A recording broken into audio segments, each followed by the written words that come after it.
Core Connection. I'm Mira Rubin here with you on Enlightened World Network.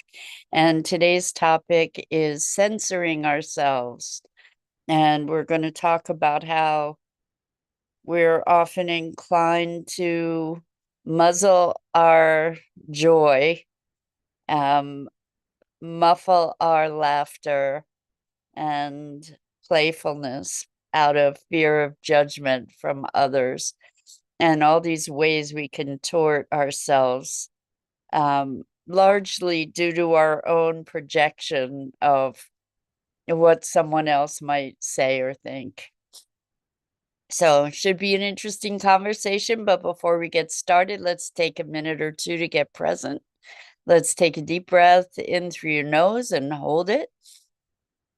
And imagine clean, crisp oxygen flooding your lungs, flowing into your bloodstream, nourishing all your cells, all your organs, bringing vital life energy to your body and being. And as you exhale, exhale any tension, stress, negativity, fatigue. And now let's take another deep breath in through your nose and hold it. This time, imagine brilliant, bright light, lighting you up from the inside out, illuminating, electrifying, and energizing all your cells, your molecules, your electrons, creating a brilliant beam of light and energy from your heart out into the world. And as you exhale, exhale any remaining tension, stress, negativity, fatigue. And now let's press our palms together. Vigorously rub your hands together to feel the friction, the temperature, the pressure, the motion, the tickling and tingling when you stop. And allow all those sensations to bring you present right here, right now, into this remarkable physical form that enables us to experience life. Welcome, welcome, welcome. Good morning, Rosalind. So good to have you joining us this morning. And welcome to everybody else who's with us. And today we're talking about censoring ourselves, or not censoring ourselves so much. Maybe not censoring ourselves. Well, there's probably, okay, so this conversation came about because I was talking with a friend, and they were talking about how they felt reluctance with their partner to just turn on music and dance like a fool, like a good fool, a playful fool, um, kind of like the innocence of a fool, not a foolish, stupid fool, not like that, but to just be able to dance and cavort and play and sing, and that they were reticent to do this because they were afraid that their partner would think they were stupid or silly, or that would judge them in some way or another. So what they did was they projected this fear around judgment, and therefore shut themselves down, censored themselves, and didn't dance and sing and play, or do the goofy celebration things that they wanted to do, particularly right now in light of the holidays. And I think that this is probably something that's really common, that many of us find ourselves censoring our authentic expression of playfulness, joyfulness, goofiness, out of fear of judgment. And we preempt ourselves where we're doing a lot of self-censoring based on our fabrication. And so this person mustered some courage and just did it anyway. Just was reclaiming their goofy playfulness, and it actually was well received, which was shocking to them. Like they initially they didn't they had a lot of angst about turning on holiday music because they thought their partner would grinch it, so to speak, and that wasn't the case at all. Their partner actually was enjoying it, and after they had turned off the music and left, their partner turned it back on while they were gone. So what the lesson here is that we often presume there's multiple lessons actually. We often presume we know what another person is thinking, for one, when we don't. And then that person can surprise us when we communicate authentically. And another is being so concerned about what somebody else thinks that we're not going to express ourselves authentically. And I think that this reaches into so many different levels of our existence, from the way we present ourselves in the world, what we wear, the way we speak, the the way we choose to look, the whether it's our hair or our clothes or whatever, that we often will dim down our light in deference to others. And this notion of not shining so brightly in order to somehow be respectful of others, or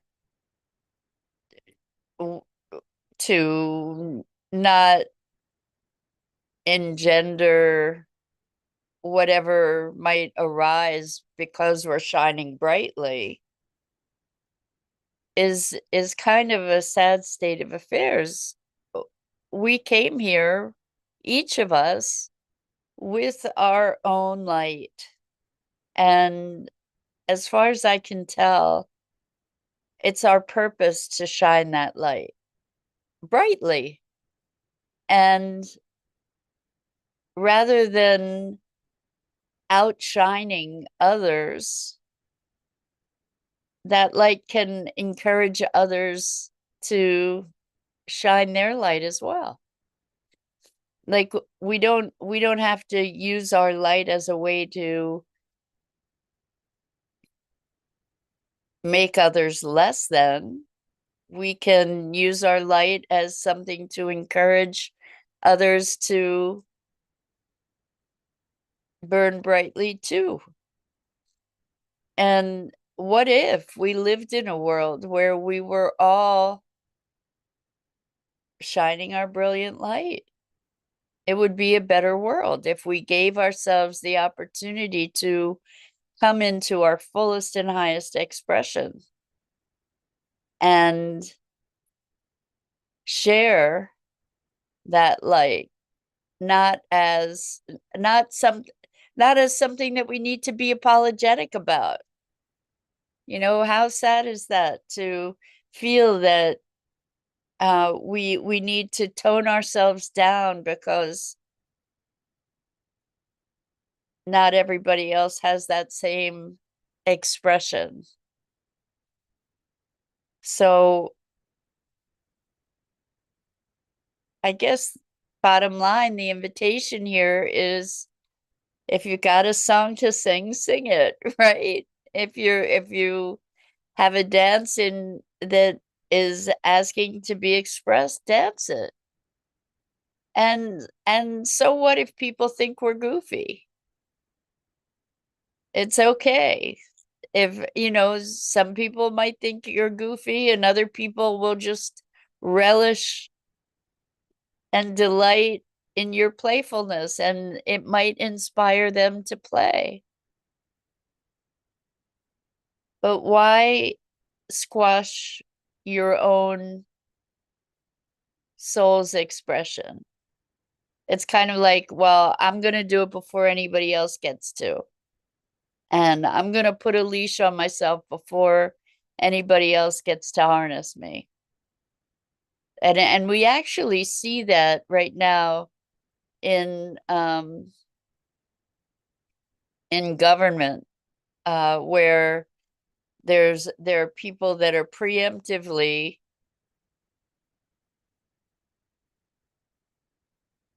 um, preemptively complying with something that they don't agree with, just out of fear. It's kind of crazy. What do? We project, and then we believe that our projection is reality, and then we act in accordance with that perceived reality. And what do we end up with? We end up with many, many dimmed lights in all kinds of fronts. And it's kind of a form of insanity, right? It does expose the fact that our reality is projected, that we conceptualize things, we interpret things, and then act as if they're real, and then bring them into manifestation, and then blame others for that kind of behavior. So that's what was happening with this friend, is they were blaming their partner for being a killjoy, when in fact they were manufacturing all this stuff internally and modifying their own behavior and their own choices, then feeling suppressed and then blaming the other person. And if you look at it, it's kind of crazy, isn't it? Kind of nutsy to live like that. And yet that's what we do.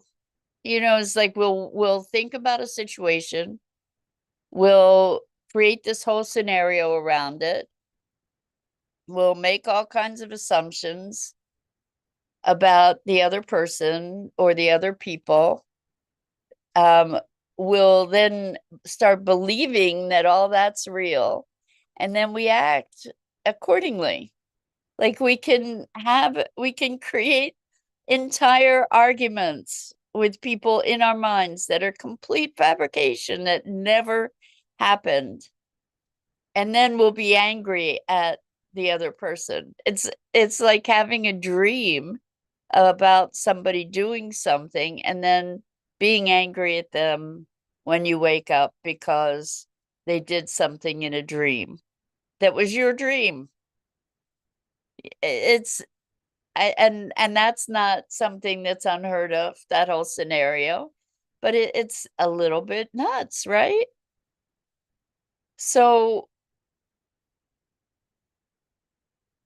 this notion of self censorship, it goes beyond regulation.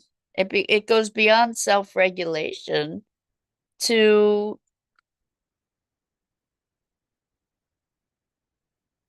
something much deeper. And what's at the root of that? What is it that is validating or justifying that self-censorship is typically fear. Typically fear of judgment, fear of embarrassment. And what if we just didn't care so much what other people thought? What might be possible for us if we just didn't invest ourselves so fully in other people's opinions?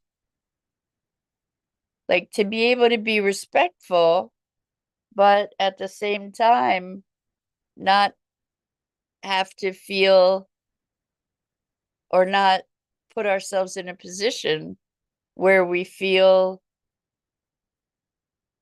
prejudged. So, for instance, if I'm afraid of how people might judge me, then who's doing the judging? I'm judging myself, right? It's like, okay, if people judge me, they judge me. We judge each other all the time, one way or another. And I can acknowledge that there are situations where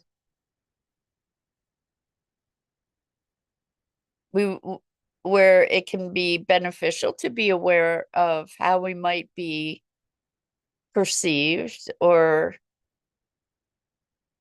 being aware of our behavior and being aware of consequences of our behavior. But at the same time, I think we need to be respectful of our own expression, of our own authenticity, and to allow that we all have our own expression. Somehow I think that as we become more self-accepting, what I've seen is as we become more self-accepting, we're more accepting of others. And I'm not saying that people don't judge and that they can't be harsh. They can. And that there can't be consequences. There can be consequences for unbridled expression. And they're not always beneficial. They're not always bad, though. And when we are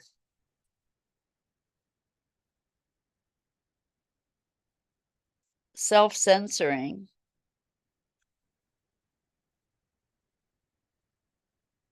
I think it's important to look at what's going on.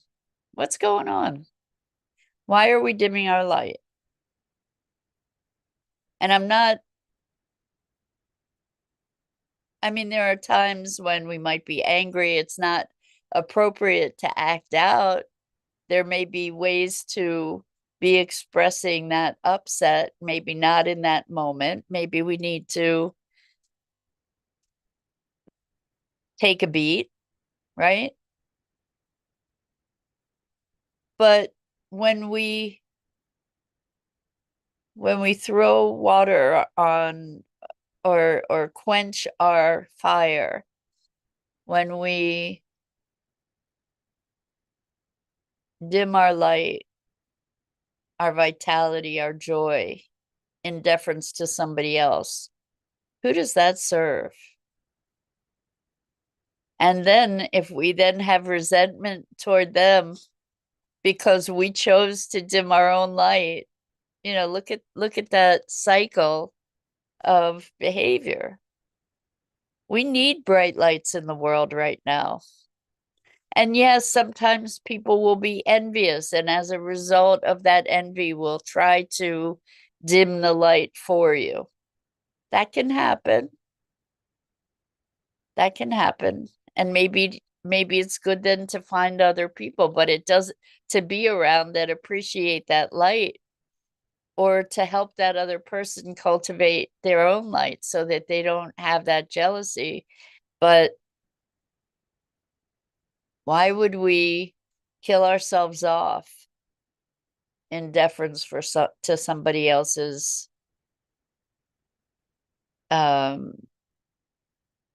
limits, let alone our anticipation of their limits, right?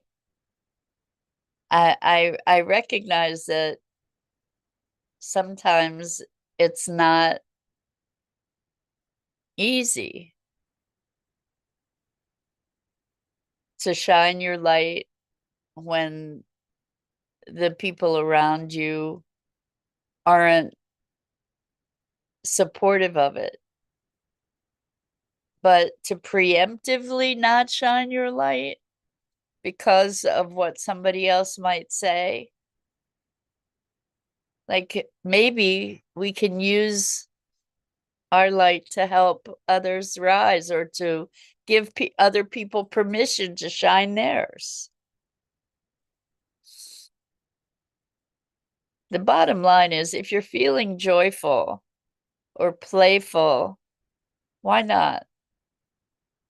Why not? I don't know that there are that many situations that wouldn't benefit from that kind of light. And so if there's any gift that we can give ourselves,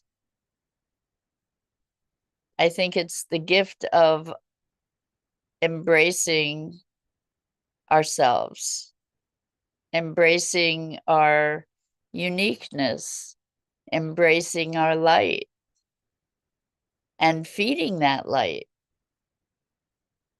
and feeding the light in others. Your light doesn't dim mine.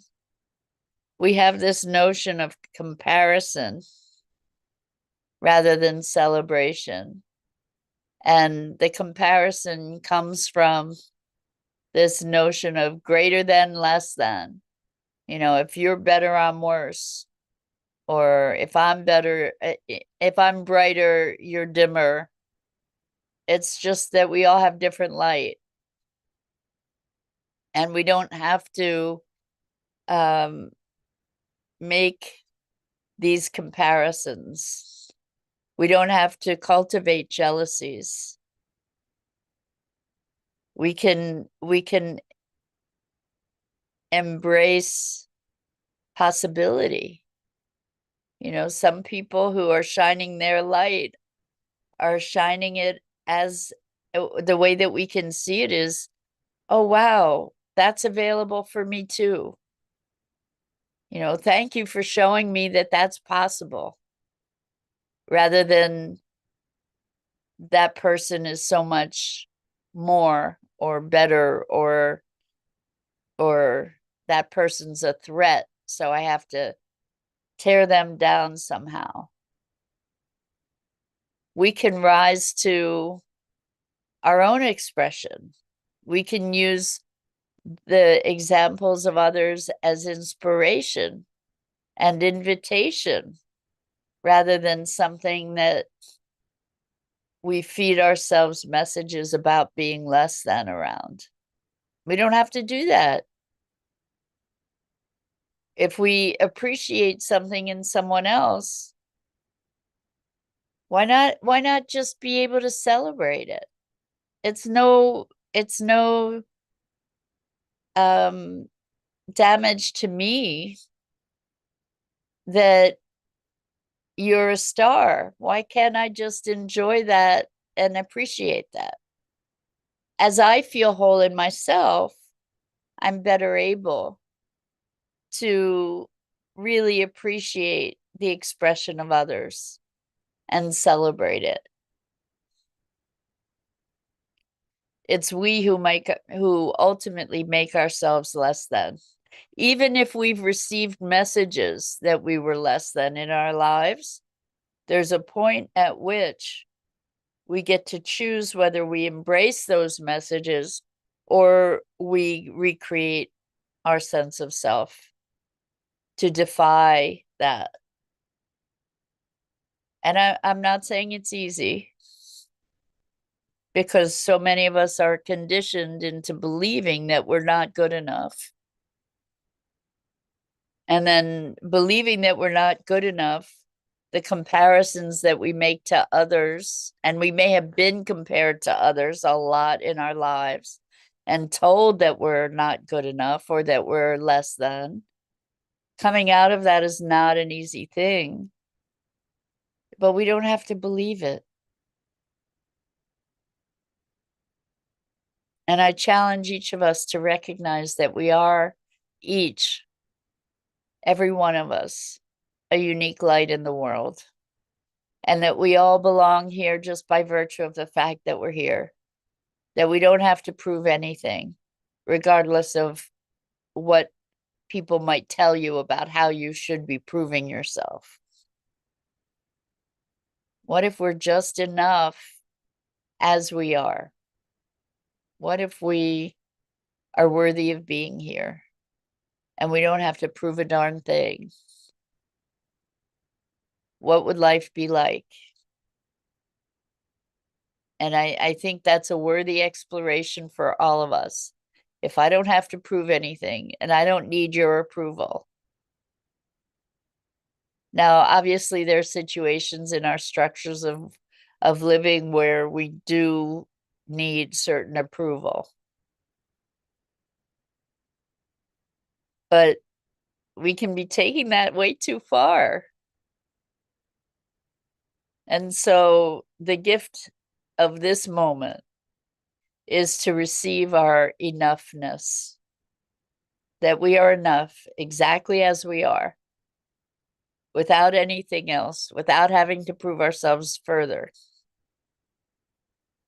Then what's possible? If we know that we are enough, what might be possible for us? So that's it for today. I'm Mira Rubin. This is the Core Connection, and I go live here each weekday morning at 9 a.m. Eastern on the Enlightened World Network Facebook page and YouTube channel. And I invite you to please like, follow, and share me and Enlightened World Network. The links are in the description. And as always, it's a gift to have the opportunity to muse together about what it is to be human. So until next time.